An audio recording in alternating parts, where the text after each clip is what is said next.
आज हम पढ़ेंगे क्लास 10th का पहला chapter chemical reaction and equation. देखिए हमारे सराउंडिंग में जो है काफ़ी तरह के चेंजेस होते हैं जिसमें को हम दो कैटेगरी में क्लासीफाई करते हैं, physical and chemical changes. Physical change वो होते हैं जिसमें जो सब्सटेंस है उसके फिज़िकल प्रॉपर्टी चेंज हो, जैसे शेप है, साइज़ है। अगर हम एग्जांपल लेते हैं स्प्रिंग का, तो हम उसे कंप्रेस या स्ट्रेच करते हैं तो यहाँ पर कोई न्यू सब्सटेंस की फॉर्मेशन नहीं हो रही, उसकी शेप और साइज़ में ही चेंज आ रहा है।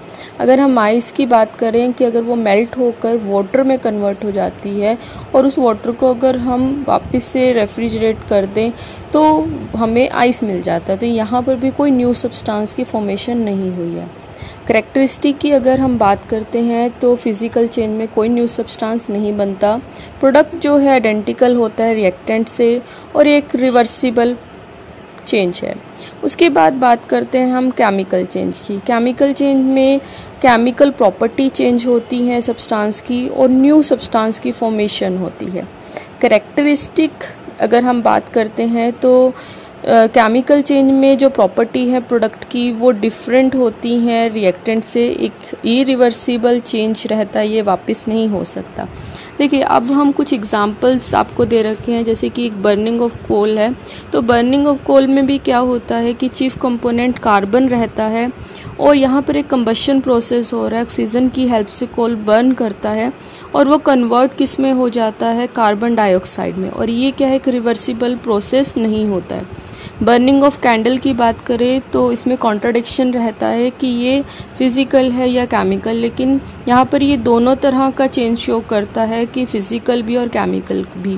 फिज़िकल इसलिए क्योंकि जब कैंडल को हम यहाँ पर अगर हम देखें कि कैंडल का जो वैक्स है वो मेल्ट होकर लिक्विड वैक्स में कन्वर्ट हो जाता है और वापस से वो जो मोल्टन वैक्स है वो सोल्डिफाई हो जाके वापस हम उसे कैंडल की फॉर्म में बना सकते हैं। और इससे अलावा जब भी हम केमिकल चेंज इसे क्यों कहते हैं कि जब हम कैंडल को मतलब लाइट करते हैं, मतलब हम उसे जलाते हैं, तो जो वैक्स प्रेजेंट होता है नियर जो विक के वो मेल्ट हो जाता है और विक जो है वो एब्जॉर्ब करता है लिक्विड वैक्स को और लिक्विड जो वैक्स है वो वेपोराइज हो जाता है। किस वजह से? Due to the heat produce by the flame. जो नियर बाय हीट रहेगा फ्लेम जैसे ही हुआ उसकी वजह से वो वैक्स जो है लिक्विड वैक्स वो वेपोराइज हो जाता है। और वैक्स जो वेपर्स हैं वो क्या है, बर्न होते हैं और हमको क्या मिलता है, कार्बन डाइऑक्साइड और कार्बन सूट और वाटर वेपर्स हमको मिलते हैं, साथ में हीट और लाइट भी। तो यहाँ पर भी क्या है, न्यू सब्सटेंस की फॉर्मेशन हुई है, तो ये भी एक केमिकल चेंज है। अब रस्टिंग की बात करें तो रस्टिंग में भी आपने देखा होगा कि कभी भी अगर हम किसी भी लोहे को काफ़ी टाइम रख दें या वाटर के कांटेक्ट में, मॉइस्चर जो हमारे एटमॉस्फेयर में रहता है ऑक्सीजन है, तो उसके कांटेक्ट में आने की वजह से उस पर ब्राउन कलर की डिपोजिशन हो जाती है, वो क्या है, वो रस्ट होता है। तो यहाँ पर भी क्या है कि आयरन अगर हम लें वो Fe है और ऑक्सीजन मतलब O2 और वाटर मतलब H2O, उसके कांटेक्ट पे आने पर वो Fe3O4 with water molecules form करता है। तो यहाँ पर भी क्या है, एक नया प्रोडक्ट बना, इसका मतलब ये भी एक क्या है, केमिकल चेंज है। एक्सप्लोजन ऑफ क्रैकर की बात करें तो यहाँ पे भी क्या होता है कि एक्सप्लोजिव रिएक्टेंट है वो ट्रांसफॉर्म हो जाता है गैसेस प्रोडक्ट में, साथ में आपको हीट और लाइट भी ऑब्जर्व होती है। तो यहाँ पे भी क्या है, केमिकल चेंज है। डिकम्पोजिशन ऑफ ऑर्गेनिक मैटर या राइपनिंग ऑफ फ्रूट है, ये भी सब क्या है, केमिकल चेंज के अंडर हम कंसिडर करते हैं। उसके बाद आता है केमिकल रिएक्शन। केमिकल रिएक्शन जो होता है उसमें अगर उसको डिफाइन करें तो हम बोलते हैं कि transformation of one chemical substance into another. ये क्या है, केमिकल रिएक्शन है, जैसे कि एक सब्सटेंस का दूसरे केमिकल सब्सटेंस में बदलना। जैसे रस्टिंग ऑफ आयरन की हम बात कर चुके हैं, बर्निंग ऑफ कोल है, कैंडल है, बर्निंग ऑफ पेपर है, या मिल्क का चीज़ या घी में बदलना है, सब क्या है, केमिकल रिएक्शंस होती हैं। डाइजेशन फूड का, कि आपने फूड को खाया तो वो आपके ओसोफेगस से होता है स्टमक में, फिर स्मॉल लार्ज इंटेस्टाइन से होता हुआ बॉडी से बाहर निकल जाता है। तो यहाँ पर भी क्या होता है, कम्प्लेक्स मॉलिक्यूल सिंपलर में ब्रेक डाउन हो जाते हैं। रेस्पिरेशन है, रेस्पिरेशन भी एक तरह की केमिकल रिएक्शन है कि ऑक्सीजन को हम इनहेल करते हैं, कार्बन डाइऑक्साइड एक्सहेल करते हैं। तो यहाँ पर भी क्या है, केमिकल रिएक्शन होती है। और इससे अलावा केमिकल रिएक्शन में आप समझिए कि एक न्यू सब्सटेंस की फॉर्मेशन हुई जो क्या है रिएक्टेंट से डिफरेंट होता है। तो इसका मतलब जब भी कोई केमिकल रिएक्शन होगी वहाँ पर आपको केमिकल चेंज ऑब्जर्व होगा। अब एक एक्टिविटी आपको यहाँ दिखाई गई है कि अगर हम एक मैग्नीशियम रिबन लेते हैं और हम उसे क्लीन करते हैं बाय यूजिंग सैंड पेपर और नियर बाय उसे बर्नर के पास लेकर आते हैं तो तब वो बर्न हो जाता है with the help of oxygen और कन्वर्ट हो जाता है वाइट पाउडर में। हम उसको क्लीन किस लिए करते हैं, why we have to clean magnesium ribbon, तो वो इसलिए किया जाता है कि उसकी जो प्रोटेक्टिव लेयर जो उसके ऊपर फॉर्म हो जाती है बेसिक मैग्नीशियम कार्बोनेट की मैग्नीशियम रिबन के सरफेस पे, उसको रिमूव करने के लिए हम सैंड पेपर से मैग्नीशियम रिबन को क्लीन करते हैं जिससे कि कंबशन का जो प्रोसेस है वो फास्ट हो।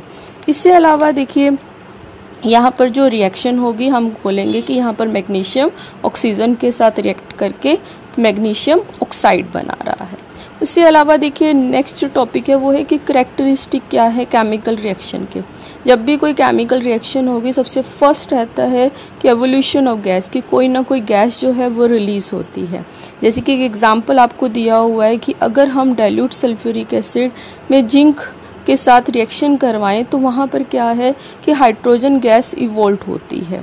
तो यहाँ पर जब अगर आप रिएक्शन वाइज देखें तो हाइड्रोजन जो है वो इवोल्व हो रही है और जिंक सल्फेट फॉर्म हो रही है। इससे अलावा है कि अगर हम कलर की बात करें, जब भी हम कोई भी रिएक्शन करते हैं तो अगर कलर में चेंज आपको ऑब्जर्व हो रहा है तो वो एक केमिकल रिएक्शन है। जैसे कि अगर हम सिट्रिक एसिड और केमेनोफोर को रिएक्शन करते हैं तो वहाँ पर केमेनोफोर जो पोटाशियम पर मैग्नेट है जिसका कलर पर्पल होता है तो वो कलर लेस हो जाता है जब हम इन दोनों को रिएक्ट करवाते हैं। इससे अलावा अगर हम बात करते हैं change in state of substance, तो यहाँ पर भी क्या है एक तरह का ये कैरेक्टरिस्टिक है केमिकल रिएक्शन का। जैसे कि अगर हम कैंडल की ही बात करें तो सबसे पहले वो सॉलिड होता है, तो जब बर्निंग होती है तो सॉलिड जो है वो लिक्विड में कन्वर्ट हो रहा है, लिक्विड से वो स्टेट में गैस में मतलब कार्बन डाइऑक्साइड जो है वो भी वहाँ पर इवोल्व होती है। तो इसका मतलब जो वैक्स पहले सॉलिड था साथ में वाटर फॉर्म्ड हुआ बाय कंबशन ऑफ गैस, वो क्या है एक लिक्विड है, और कार्बन डाइऑक्साइड फॉर्म हुई वो एक गैस है। इसका मतलब यहाँ पर स्टेट में चेंज आपको ऑब्जर्व हो रहा है, तो ये भी क्या है केमिकल रिएक्शन है। अगर हम लास्ट अगर इसका देखें second last change in temperature, तो टेम्परेचर में चेंज कैसे आ सकता है कि अगर हम एक ग्लास में या अगर बीकर के अंदर जो है अगर कॉनिकल फ्लास्क में अगर सपोज कीजिए हमने जिंक ग्रैनुअल्स लिए और उसमें डाइल्यूट सल्फ्यूरिक एसिड ऐड किया तो वहाँ पर जिंक सल्फेट बन जाता है और हाइड्रोजन गैस इवोल्व हो जाती है। और यहाँ पर अगर आप ऑब्जर्व करते हैं उसको आप टच करके देखते हो तो वहाँ पे आप टेम्परेचर से नोट इट डाउन करें थर्मोमीटर से, तो वहाँ पर आपको टेम्परेचर में राइज ऑब्जर्व होगा। तो ये क्या है एक तरह का केमिकल रिएक्शन है। उसके बाद लास्ट जो है इसका कैरेक्टरिस्टिक वो है formation of precipitate. Formation of precipitate में अगर हम एक्वस सॉल्यूशन लेते हैं बेरियम क्लोराइड का और उसमें हम सल्फ्यूरिक एसिड ऐड करते हैं डाइल्यूट, तो वहाँ पर बेरियम सल्फेट के हमें वाइट कलर के सॉलिड प्रेसिपिटेट बन जाते हैं।